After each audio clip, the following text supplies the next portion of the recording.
À l'ombre des pluies aux senteurs oubliées, en un temps révolu où les seuls enfants des bras de mer offraient leurs écailles aux nuages. Le limon des rivières n'était pas sol, mais une barrière entre les algues et ce qui ressemblait à un mirage.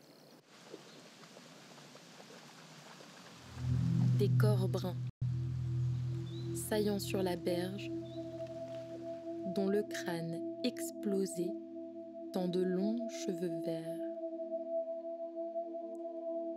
Elle s'est levée. La lumière plongeait dans l'horizon. Les berges mouillées du lac s'endormaient dans un silence de pierre que sa main brûlante allait craqueler. Elle s'est levée. Le ventre du lac s'agita. Un souffle abyssal étira des ronds de vaguelettes sur la surface de l'eau. Le deuxième son stria les airs, né d'une gorge aquatique, cliquetant, murmurant, mêlant les bulles à l'oxygène de l'air libre, mariant l'écume aux gouttes de pluie. Quand la lune se refléta sur le dos du bassin, quand les herbes de la berge, les immenses troncs des pins et les ondes attendaient, leurs esprits penchés vers le socle liquide qui ronflait, ronflait, ronflait et éclos en son centre. Elle s'est levée, comme le jour surgit derrière les épaules des étoiles. Sa silhouette, semblable aux hommes, sa chair, jumelle de la vase humide à la couleur minérale, ses cheveux, rivière de coquillages, planète miniature suspendue au soleil qu'étaient ses yeux d'ambre.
Allez, on y va?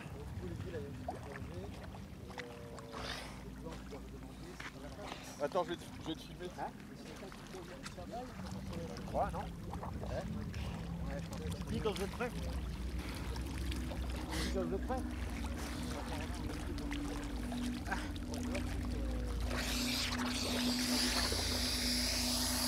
On va être trop nombreux, sinon on va trop connaître. T'as un câble qui est enroulé? Ah oui, c'est l'étanche. Ouais.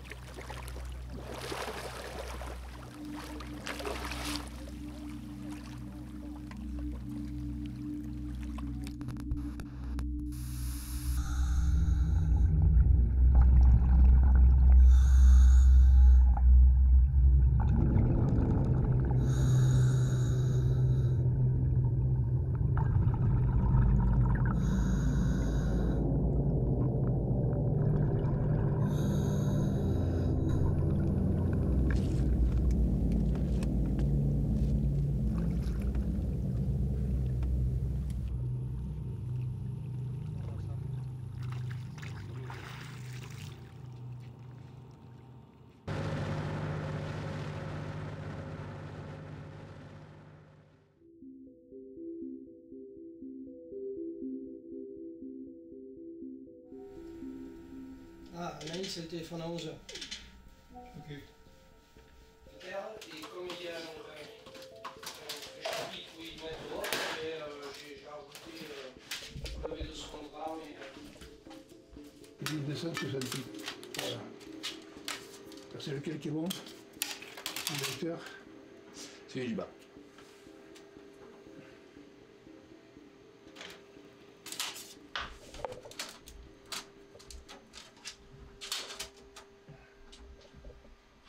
L'avant c'est la seule partie qui est abîmée. Et l'arrière est très intéressant parce qu'il y a il est très massif, il y a une rainure transversale.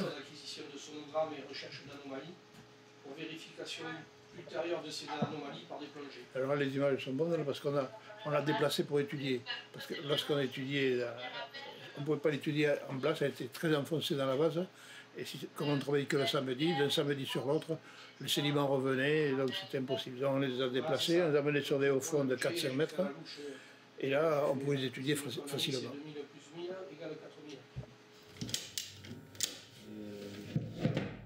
Et voilà. Ça, c'est des films, c'est pas des... Ah si, vous Voilà avec quoi on filmait au millénaire dernier.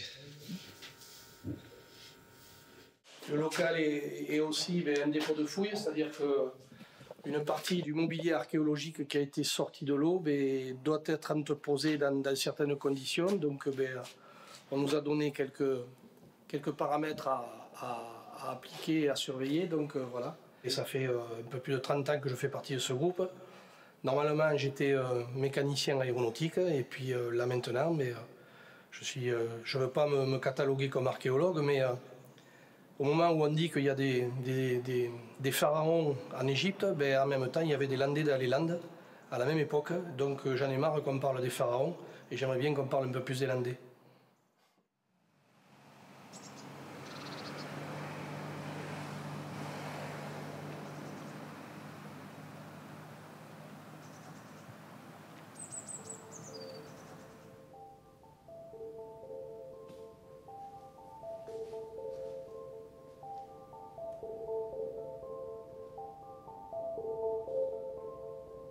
Donc l'Ossa se trouve à la fois le long de la voie romaine et le long de la rivière. Il y a une rivière qui coule dans le lac de Sanguinet.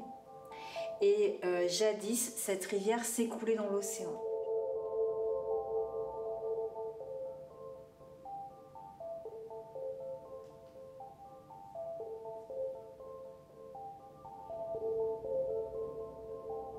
Les hommes se sont installés le long d'une rivière, le lac s'est formé, l'eau est montée et les hommes se sont déplacés de plus en plus vers l'intérieur. Mais finalement, le lac s'étant formé et ayant déployé une grosse masse d'eau, eh bien tous ces villages ont été engloutis. C'est pour ça qu'à Sanguinet, il ne suffit pas d'être archéologue pour explorer les sites, il faut aussi être très bon plongeur, vraiment un plongeur aguerri. Que pour avoir une vision juste de ce site de Sanguinet, il faut considérer l'espace muséal, c'est-à-dire le musée avec tous les objets de la vie quotidienne qu'on a extraits des sites et qui sont exposés. Il faut vous imaginer que le lac, c'est un second lieu de conservation, que dans le lac, il y a tout ce qui va avec les objets, les ponts, les routes, temples, les maisons, un atelier de forgeron. Et on a découvert un ensemble de 40 pirogues, ce qui est un ensemble unique en France, c'est exceptionnel. Mais la quantité ne nous dit rien sur la fonction. On peut bien imaginer qu'on s'en servait pour naviguer sur le lac, la rivière, mais peut-être l'océan aussi, aux époques anciennes. Mais on a refabriqué une pirogue identique à une pirogue archéologique pour justement faire des essais de navigation sur le lac et aussi sur l'océan. Pour pas exclure peut-être l'utilisation des pirogues en navigation sur l'océan pour des parcours à longue distance. Elle s'est levée et sa bouche s'est ouverte. Le lac, scindé en deux, poussa ses vagues pour chanter avec elle.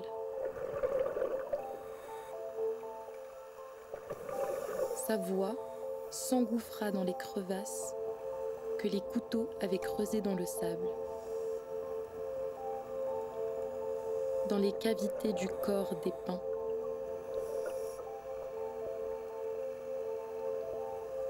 Dans les oreilles du monde.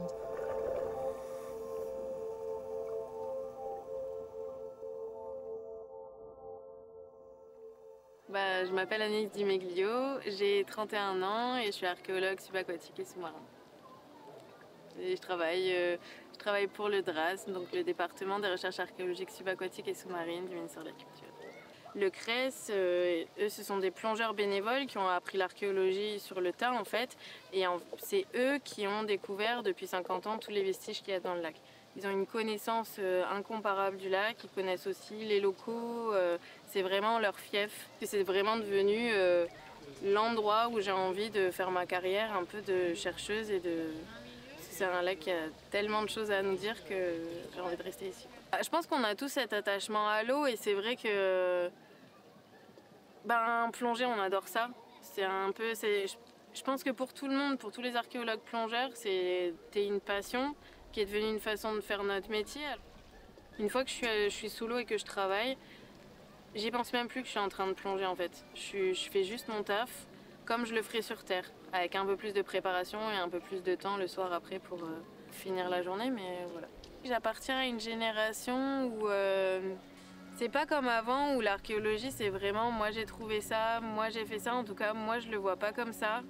Ce qui m'intéresse, c'est l'évolution de l'environnement et comment les sociétés anciennes se sont adaptées à cette évolution. Tu vois, parce que là, tout ce qu'on trouve sous l'eau, c'est hyper bien préservé. On a des villages qui ont 3000 ans, des villages qui ont 4000 ans et qui sont toujours là. Alors certes, t'as pas encore la maison, mais il y a quand même, tout est sous l'eau. Je trouve que la transition entre les sociétés anciennes et qui vraiment s'adaptaient à leur environnement, à ce qui se passait autour d'eux, et que nous maintenant, un jour, on a pu se sentir assez fort pour dire non, on arrête de bouger, on arrête de suivre l'évolution de notre milieu et on va le contraindre. Je trouve ça fou. Ça me fait penser aussi un petit peu à la nature qui a essayé de préserver l'histoire humaine. Je sais pas, je trouve que poétiquement, il y a un truc, tu vois.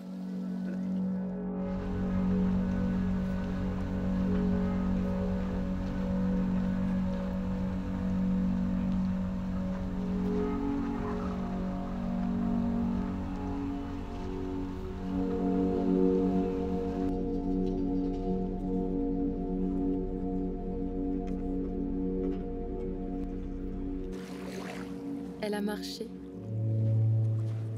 elle a fendu les eaux, a déposé son pied sur la rive, a épargné les herbes de son pas, a gracié la boue de ses premières marques de vie. Elle a rencontré la forêt, elle a appelé en un langage qu'il est impossible de retranscrire. Mais tu le connais. Il te traverse quand tu quittes les piliers d'acier pour te rendre près de l'eau. Les arbres ont répondu. Leurs branches se sont déroulées vers elle, ont chuté en offrande à ses pieds. D'autres craquements retentirent à de multiples endroits immergés. Elle accorda sa première caresse à l'écorce de ses prochains voyages. Elle regarda les autres naître des eaux. Voyageurs des deux espaces, nouveau peuple de la forêt. Elle s'est levée.